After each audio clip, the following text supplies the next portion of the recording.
오늘 우리가 로마서 15장 1절에서 13절의 말씀을 우리가 살펴보면서 형제 사랑이라는 말씀의 제목을 가지고서 피자에 은혜를 받고자 합니다. 우리 인간관계의 성숙함은 그 사람의 인격과 또 무관하지 않다라고 볼 수가 있습니다. 우리가 성숙된 그런 관계, 성숙된 그런 인격, 성숙된 믿음, 또 성숙된 그런 우리 믿음을 통한 우리의 그런 삶, 이런 일들을 우리가 날마다 추구하는 삶이 필요하지 않겠는가라는 생각을 가져봅니다. 그래서 우리 인간관계의 성숙함은 곧 그 사람의 인격에 또 인격과 무관하지 않다. 성숙함은 곧 그것이 인격에서 그렇게 묻어나온다라고 말씀드릴 수가 있겠죠. 그래서 여러분, 인격이 성숙하지 못하는 상대방에게 상처를 주고 또 씻을 수 없는 그런 실수를 그렇게 하게 되는 것이죠. 그래서 한 영혼을 극한으로 내모는 결과를 초래할 수 있는 것이 뭐냐, 그것은 인격에 성숙하지 못한 또 신앙에 성숙하지 못한 데서 비롯된다라고 말씀드릴 수가 있습니다. 어떤 사람은 하루에 18시간 이상씩 기도한다고 하는데 그 기도를 그렇게 많이 해도 참 저 사람이 하루에 18시간 이상씩 기도를 하는가라는 그런 의문을 그렇게 갖게 하는 분들도 있어요. 저 사람이 과연 18시간 기도를 한다고 하는 사람인데 저 기도하는 사람 맞아? 그렇게 이야기할 수가 있겠죠. 어떤 사람은 아주 오랜 세월 동안 그렇게 신앙생활을 하지만은 교회 안에서 많은 사람들에게 상처를 주는 사람들도 있음을 우리가 보게 됩니다. 그러므로 여러분, 신앙의 경력, 기도 등이 그 사람의 믿음을 좌우하지는 않는다라고 말씀드릴 수가 있습니다. 좋은 믿음, 또 우리가 참으로 남을 포용할 수 있는 그런 믿음, 또 연약한 자들을 그렇게 포용하고 또 그렇게 감싸줄 수 있는 믿음, 이것이 사실 우리에게 필요하다. 그래서 교회 안에서도 믿음 좋은 사람들은 믿음이 연약한 사람들을 그렇게 품어주고 포용해주고 그렇게 함께 감내하는 삶이 사실은 필요하다. 이 형제의 허물을 보고 우리가 그것을 감내하고 또 믿음이 연약한 형제를 위한 수고함이 있는가라는 것을 우리 스스로를 한번 돌아봐야 됩니다. 교회 안에서 믿음 좋은 사람은 믿음이 연약한 사람들을 그렇게 돌봐줘야 되는 것이고, 그렇죠? 나는 이것을 먹는데 당신은 왜 이것을 먹지 못하느냐? 내 믿음은 이 정도인데 당신의 믿음은 왜 이 정도밖에 못하느냐? 그렇게 서로 판단해서는 안 된다는 거죠. 믿음이 있고 내가 믿음이 있노라고 하면 나보다 못한 사람의 삶의 그런 믿음을 품어주고 함께 해주고 그 연약함을 함께 그렇게 맡을 수 있는 그런 삶이 필요하다. 그래서 연약한 형제를 위해서 수고함이 있는가라는 것을 내 스스로, 우리 스스로가 한번 깊게 생각해 봐야 되는 거죠. 믿음이 없다고 무시해서도 안 되고 또 내가 믿음이 좋다고 해가지고 그 믿음을 과시해서도 안 된다는 것이 오늘 본문이 우리에게 주는 그런 말씀을 말씀드릴 수가 있는 거죠. 아무리 우리가 기도를 많이 해도요, 이 공동체의 연약한 자들의 믿음이 없는 형제와 함께 짐을 지지 않는다는 것은 우리가 많은 기도에도 불구하고 이런 연약한 형제를 품지 못한다는 것은 불행한 일이라고 말씀드릴 수가 있는 거죠. 즉 형제와 함께 같이 짐을 지지 않는다는 것은 형제가 아닌 거죠. 하나의 공동체가 될 수 없다는 것을 그렇게 말해주고 있는 것입니다. 그러므로 믿음이 강한 자는 믿음이 연약한 자들을 위해서 할 일이 참 많이 있습니다. 그렇죠? 교회 안에서도 서로 믿음이 있는 자들이 이끌고 믿음 없는 자들을 포용하고 함께 갈 수 있는 그런 것이 이 공동체의 목적이라고 볼 수가 있는 거죠. 어떤 사람은 믿음이 좋다고 해가지고 믿음 없는 사람들에게 날마다 상처 주는 일이 있고 그들을 포용하지 못하고 용납하지 못한다면 결코 교회의 공동체는 하나로 갈 수 없는 것이라고 말씀드릴 수가 있는 것이죠. 자, 믿음이 없는 자들을 업신 여기는 것이 아니고 그들과 함께 그 연약함을 인정하고 함께 가는 거야. 이것이 교회의 공동체입니다. 여러분, 세상 이치도 마찬가지예요. 교회뿐만 아니라 우리가 세상에 살아가는 그런 방편도 우리가 좀 더 나은 사람들이 그렇게 조금 더 못한 사람들을 이끌고 서로 함께 가야 되는 거죠. 서로 배타성이나 이질감을 가지고 나는 나고 당신은 당신이고 또 그렇게 한 그렇게 무리를 지어가지고 그렇게 서로 무리를 낳는다라면 이것은 불행한 사회, 불행한 국가가 될 수밖에 없는 거죠. 요즘 우리나라가 보면은 너무 그렇게 서로 갈라쓰는 모습들이 많이 있어요. 이념으로 인해서 갈라쓰고 또 뜻이 맞지 않는다고 해서 갈라쓰고 내 생각과 다르다고 해서 갈라쓰고 그렇게 갈라서서 서로 양극화 대립하는 모습들이 많이 보여지는 것을 보게 됩니다. 이것은 한 국가의 불행입니다. 또 많은 사람들이 이 일로 인해서 불행을 겪기도 하고 많은 사람들이 행복 지수가 그렇게 많이 저하되는 모습으로 갈 수밖에 없는 것을 보게 됩니다. 여러분, 믿음이 강한 우리는 마땅히 믿음이 약한 자의 약점을 담당해요. 내가 믿음이 있노라고 하면은 믿음이 없는 사람의 약점을 담당해야 돼요. 그렇죠? 내가 믿음이 있노라고 하면서 믿음이 없는 자를 무시하고 멸시하고 더러는 상대도 하지 않고 따돌리고 그렇다면 이것은 믿음 있는 사람의 행동이 아니라는 거죠. 믿음이 강한 우리는 마땅히 믿음이 약한 자의 약점을 담당하고 자기를 기쁘게 하지 아니하고 오늘 본문 1절까지 그런 말씀이에요. 믿음이 있노라고 하면은 마땅히 믿음이 연약한 자의 약점을 담당하라. 그렇죠? 그 약점을 내가 믿음이 있고 믿음이 없는 사람의 약점을 마치 내 약점처럼 내가 그것을 생각하고 아파하고 함께 느끼고 함께 그것을 감당해야 된다는 거예요. 오늘 1절의 말씀이 바로 그런 말씀임을 우리가 보게 되는 것입니다.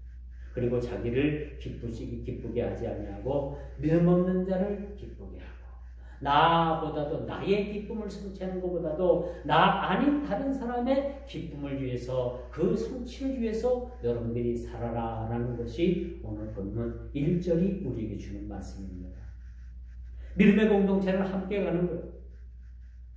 뒤처짐이 없이 앞섬이 없이 함께 가는 것이 믿음의 공동체입니다. 이 믿음의 공동체는 교회예요. 제가 지난주에도 말씀을 드렸습니다만 교회라는 것은 어떤 외벽, 건물, 평수 이것으로 따지는 것이 아니라 그것이 진정한 교회가 아니라 교회라는 것은 우리 믿음의 공동체 한 자매 한 형제가 모인 이 하나의 공동체를 교회라고 그렇게 말해주고 있습니다. 이 믿음의 공동체는 함께 가는 것이라고 했죠. 따로따로 가는 것이 아니고 서로 잘난 사람이 먼저 가는 것이 아니고 못난 사람이 뒤처지는 것이 아니라 교회는 이 믿음의 공동체는 하나로 가는 거예요. 한 팀으로 가는 거예요. 원팀으로 가는 거죠. 따로따로가 아니라 원팀이에요. 하나의 팀이 되는 거죠. 분명한 이 하나의 그 목적을 가지고 주님 나라를 향해서 나아가는 것이 믿음의 공동체고 이것을 교회라고 이렇게 말해주고 있는 거죠. 서로 분열하고 나뉘어주고 그렇게 하는 것은 분명히 하나님의 뜻이 아니다. 하나님의 뜻은 하나가 되는 거예요. 나눠지는 것이 아니고 분열하는 것이 아니고 하나가 되는 거예요. 원팀이 되는 거예요. 이런 팀워크를 통해 가지고 우리가 하나님 나라를 이루고 하나님 나라를 향해서 이렇게 한 걸음 한 걸음 나아가게 되는 거예요. 그러므로 여러분 이제 본문을 보면서 그러면 내가 형제들한테 뭐 말실수 안 하고 뭐 상처 주지 않냐고 나만 뭐 조심하면 되지 뭐 그냥 나만 조심하면 돼 그렇게 생각할 수도 있어요. 이거 굉장히 소극적인 거죠, 그렇죠? 나만 아니면 돼, 내가 그렇게 안 하면 돼, 그러면 된다고 생각하지만요. 그렇게 우리가 조심하는 것으로 끝나지 아니하고 함께 하는 거예요. 함께 형제의 아픔을 내 아픔으로 받아들이는 거예요. 형제의 고민을 내 고민으로 받아들이는 거예요. 형제의 문제를 내 문제로 받아들일 수 있는 것이 여러분 하나의 공동체이자 믿음이 있는 자의 역할이라는 겁니다.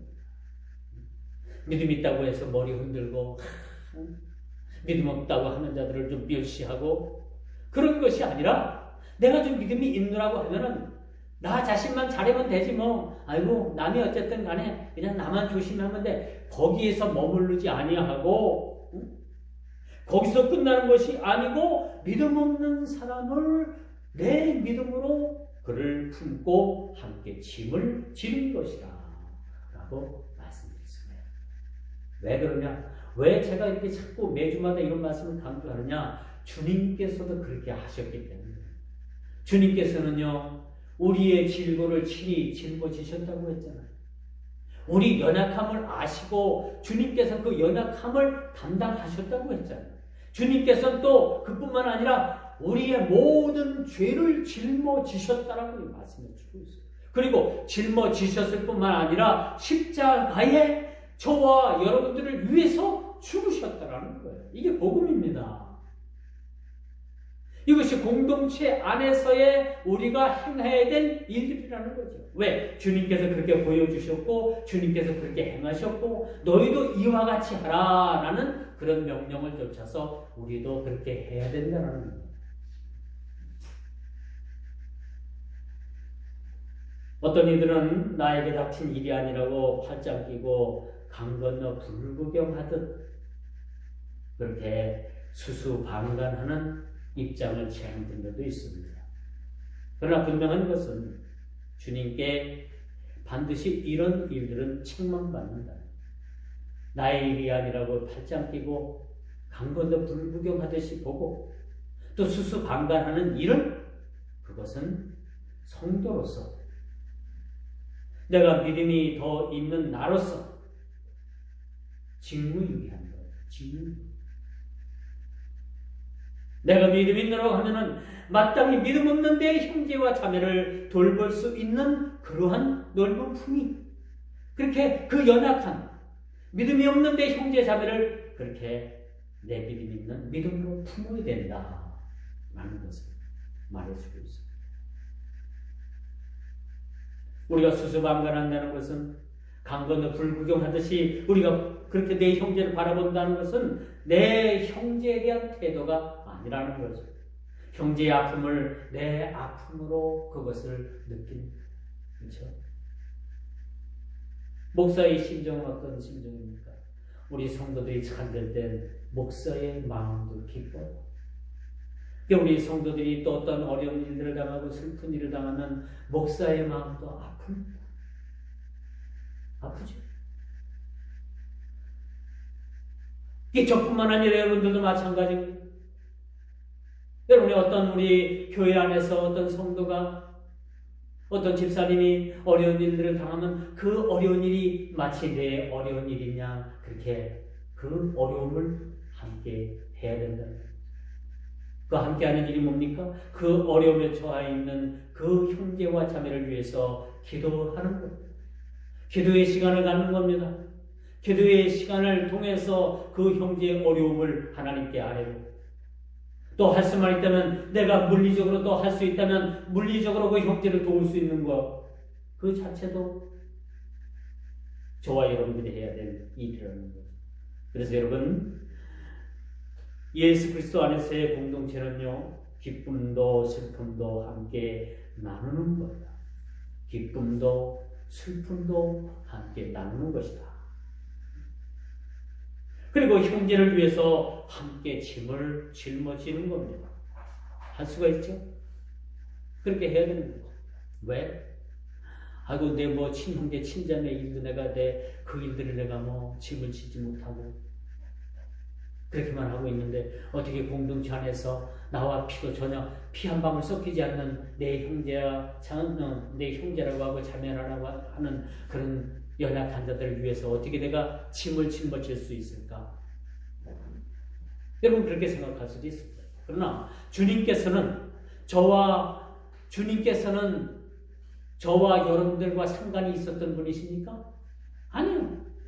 전혀. 그렇게 따진다면 주님과 저와 여러분들 관계에 있어도 전혀 그렇게 아무런 상관이 없는 존재가 될 수도 있어요. 그러나 주님께서는 아무런 상관이 없는 저와 여러분, 죽어 마땅하고 지옥불에 떨어질 수밖에 없는 저와 여러분들임에도 불구하고 주님께서는 저와 여러분들을 위해서 친히 우리의 질고와 죄를 위해서 친히 그 짐을 짊어지신 거죠.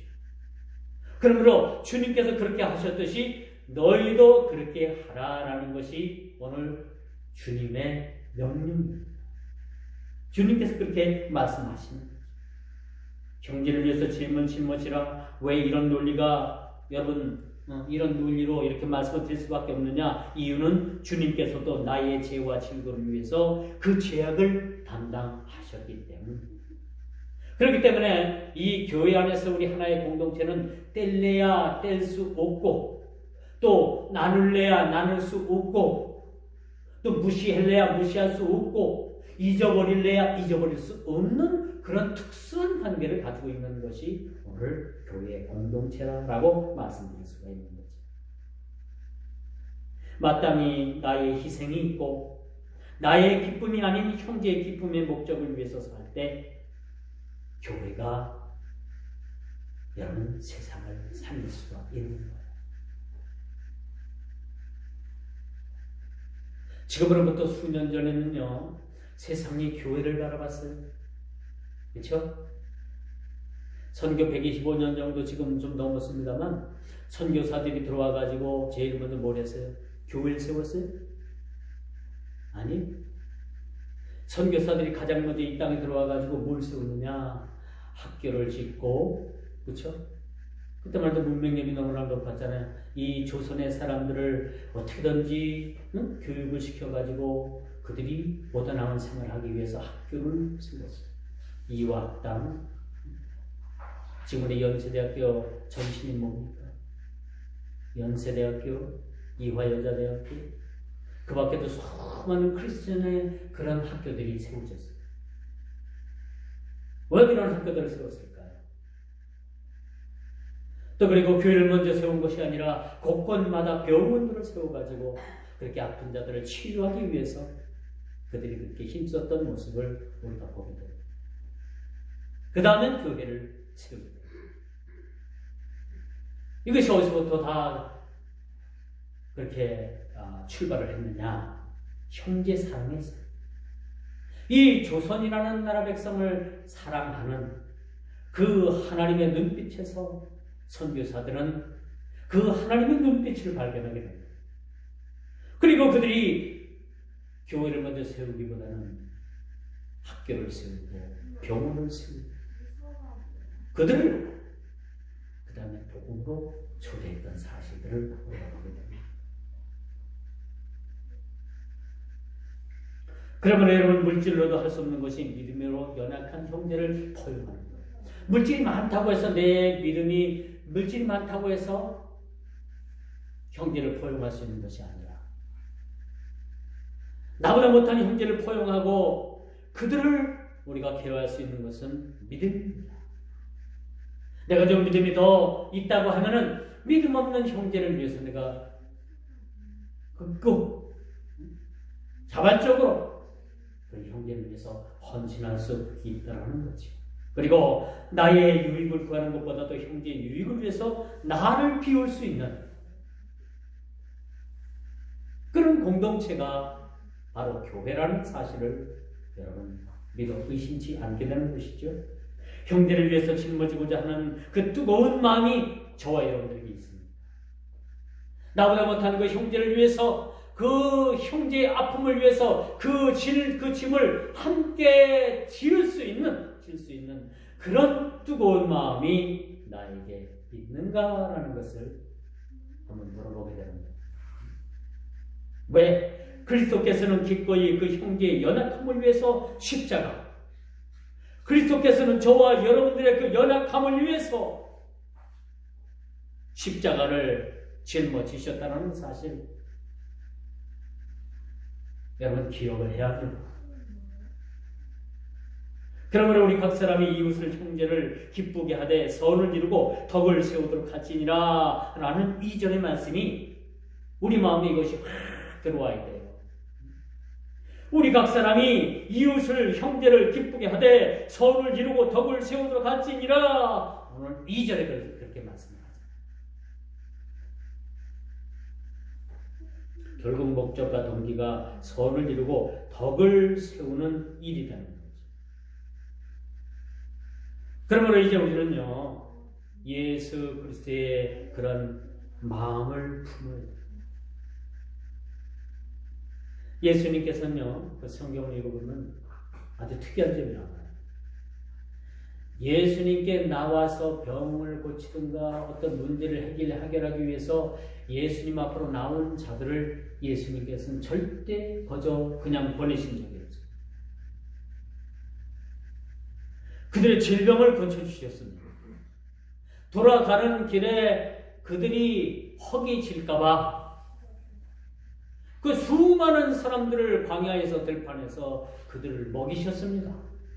그것이 오병이어의 사건이에요. 물고기 2마리와 보리떡 5개로, 떡덩어리 5개로 5,000명을 먹이셨죠. 4,000명을 먹이셨죠. 왜 그들을 그렇게 먹는 문제를 해결하고 보내십니다. 그 떡을 먹은 우리들 중에서는 예수를 믿지 않는 사람들도 있을 거예요. 단지 먹기 위해서, 먹을 것이 없어서 예수 앞으로 나온 사람들도 있을 거예요. 그 목적이 떡을 먹고 생선을 먹기 위해서 나온 사람들도 있을 거예요. 믿고 구원받고 그 복음의 초대를 통해서 그들이 구원받는 문제가 아닌 그런 의식주 문제 때문에 나온 사람들도 있을 거예요. 그러나 우리 주님께서 그들을 구분하지 아니하시고 모든 사람들을 다 배불리 먹여서 보내셨다는 사실입니다. 이것이 사랑입니다. 주님의 사랑으로 이것이 사랑이 기초가 되는 것이죠. 우리도 마찬가지입니다. 믿음 없다고 해가지고 미워할 필요가 뭐가 있겠어요? 나보다 믿음이 없다고 해가지고 상대방을 업신여길 필요는 전혀 없다는 거예요. 그래서는 안 됩니다. 3절에 보니까 그리스도께서도 자기를 기쁘게 하지 아니하셨나니, 우리가 하는 모든 일들이 나의 기쁨을 위해서가 아니라 우리 주님께서도 자기 자신을 위해서 기쁨을 위해서가 아니었고, 그런 마음을 품는 이유가 무엇이었습니까? 자신을 위한 삶이 아니고 죄인들과 불쌍한 자들을 위한 헌신의 삶이었습니다. 이러한 마음을 품으라는 거예요. 이런 마음을 품으라는 거예요. 마땅히 그리스도인 된 저와 여러분들이라면 이런 마음, 나보다도 남을 낫게 여기는 마음, 그런 마음 가질 수 있어요? 철저한 개인주의 사회가 이 시대에 팽배해 있잖아요.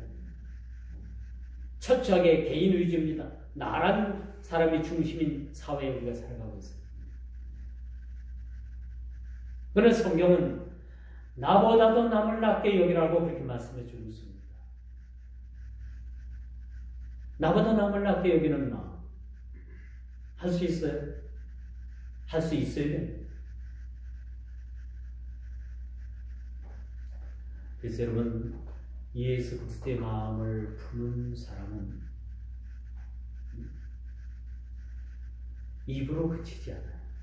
입으로 그치지 않아요. 어떤 사람들은 그냥 입으로만, 립 서비스로만 그냥 입으로만 한몫하는 분들이 많이 있죠. 그러나 이것은 예수 그리스도의 마음을 품는 사람의 그런 모습은 아닙니다. 립서비스뿐만 아니라 우리는 온 몸과 마음을 다해서 내 영혼들을 그 연약한 부분들을 품고 함께 그 짐을 같이 나누지요. 입으로만 거룩한 것이 아니고 행동의 형제를 위해서 자신을 비우는 그런 행동이 우리에게 사실 필요한 거죠. 5절입니다. 5절 말씀드렸습니다. 이제 인내와 이루의 하나님이 너희로 그리스도 예수를 본받아 서로 뜻이 같게 하여 주사. 그렇죠? 6절. 한 마음과 한 입으로 하나님 곧 우리 주 예수 그리스도의 아버지께 영광을 돌리려 하노라. 이 주님의 목적과 동기가 분명하게 그렇게 나타나 있음을 우리가 보게 되는 거죠. 그렇죠? 너희로 예수 그리스도를 본받아 서로 뜻이 같게 하라. 믿음이 좋은 사람이나 믿음이 연약한 사람이나 그렇죠? 서로 함께 품고 그 공동체 안에서 그 짐을 함께 들고 맡을 수 있는, 그리고 마땅히 내 형제의 연약함을 품을 수 있는 그런 마음을 가지라는 얘기죠. 이것이 바로 예수의 마음. 예수 그리스도는요, 하늘의 왕이셨어요. 하늘의 왕의 자리를 내려놓으시고 왕관을 벗어놓으시고 이 땅에 가장 천하고 천한, 가장 멸시받고 멸시받은 그런 모습으로 이 땅에 인간의 몸을 입고 이 땅에 오십니다. 그 하늘의 왕이 왜 그러셨을까요? 이 땅에 많은 불쌍하고 연약하고 병들고 귀신 들리고 그런 자들을 섬기기 위해서, 고치기 위해서 그들과 친히 함께 식사를 하고 함께 동행을 하기 위해서 이 땅에 오셨다는 사실을 우리는 잠시라도 잊어서는 안 된다는 거죠. 그러므로 이제는 우리는 뭡니까?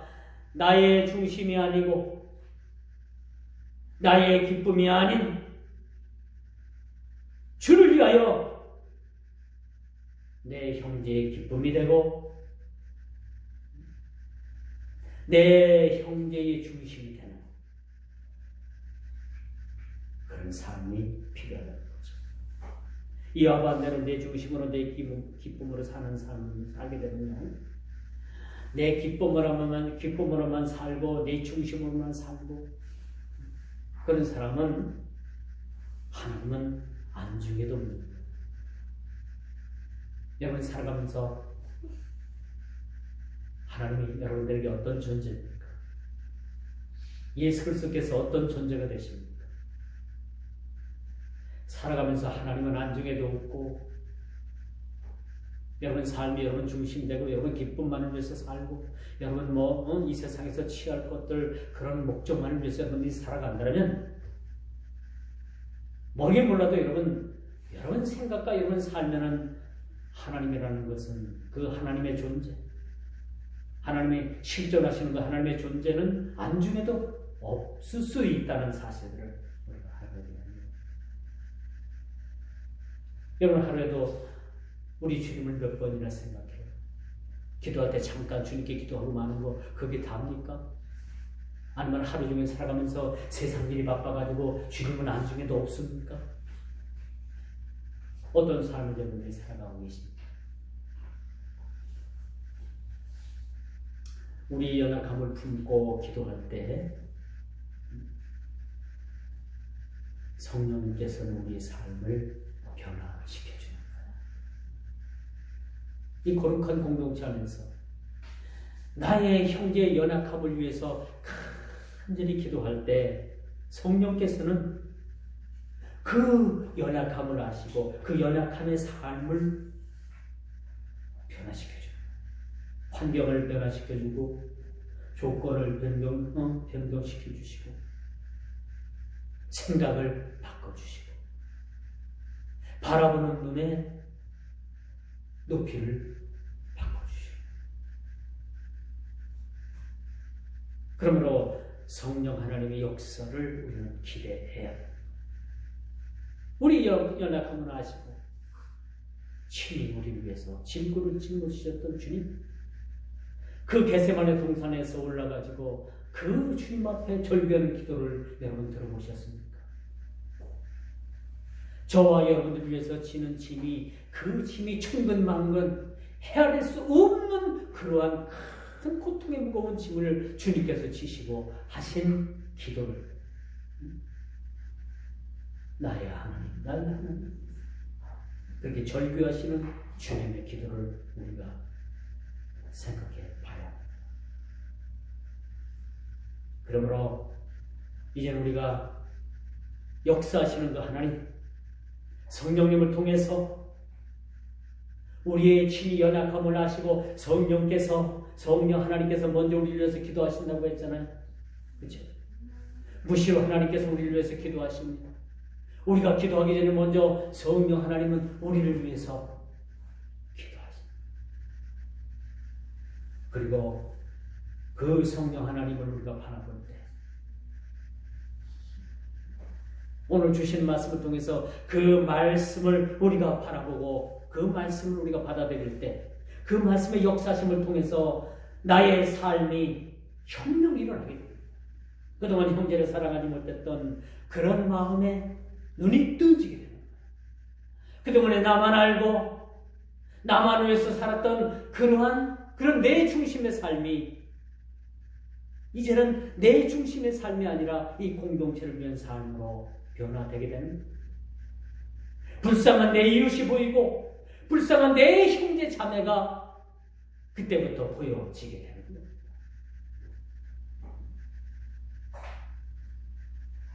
이것은 바로 나의 삶을 혁명으로 이끄시는 성령입니다. 우리를 거룩한 공동체 안에서 위치를 찾아갈 수 있도록 나 아닌 연약한 형제를 품을 수 있는 마음을 가질 수 있도록 그렇게 우리를 변화시켜 주시는 것이라고 볼 수가 있는 것입니다. 이제 말씀의 결론을 맺습니다. 이제 믿음이 강한 자나 연약한 자나 그리스도 안에서 하나가 되는 거예요. 내가 좀 믿음이 있다고 해가지고 그렇게 우쭐댈 것도 아니고 믿음이 없는 사람을 믿음 없다고 여러분 그렇게 무시하고 멸시해서도 안 된다는 사실. 이것은 우리가 그리스도 예수 안에서의 하나의 공동체가 되어가는 그런 목표라는 사실들을 우리가 기억하시길 바랍니다. 하나님께서 창조하신 모든 조화가 아름답게 하나가 되는 모습이 이 교회 공동체 안에서 이것이 보여지기 시작을 하게 됩니다.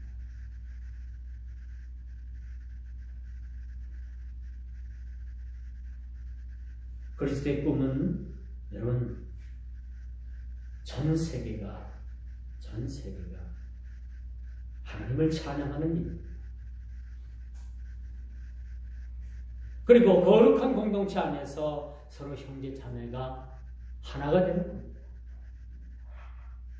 그 아픔도 슬픔도 기쁨도 함께 누리고 함께 그것을 해결해 나가는 것입니다. 가진 자나 못 가진 자나 또 믿음이 있는 자나 믿음이 없는 자나 이 어떤 문제를 넘어서서 온 세상 열방이 하나님을 찬양하고 그 영광스러운 나라가 되기를 주님께서 저와 여러분들에게 이 거대한 꿈을 주셨다는 사실이죠.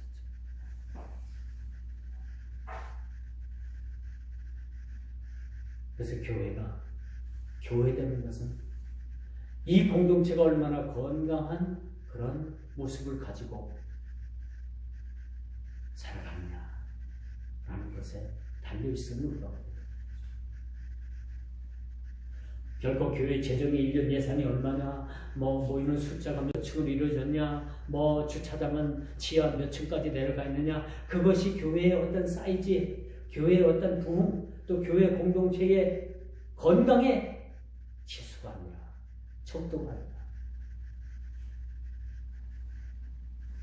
진정 건강한 공동체, 이 건강한 교회는 이 공동체가 믿음이 좋거나 없거나 가진 것이 많거나 적거나 서로 기쁘고 슬프고 어려운 일들을 함께 지고 나가는 이것이 거룩한 공동체의 모습이고 교회의 참모습이라는 사실들을 여러분 기억하시고 오늘 본문 말씀에 키포인트가 가서 1절, 2절, 3절에 다 나와 있어.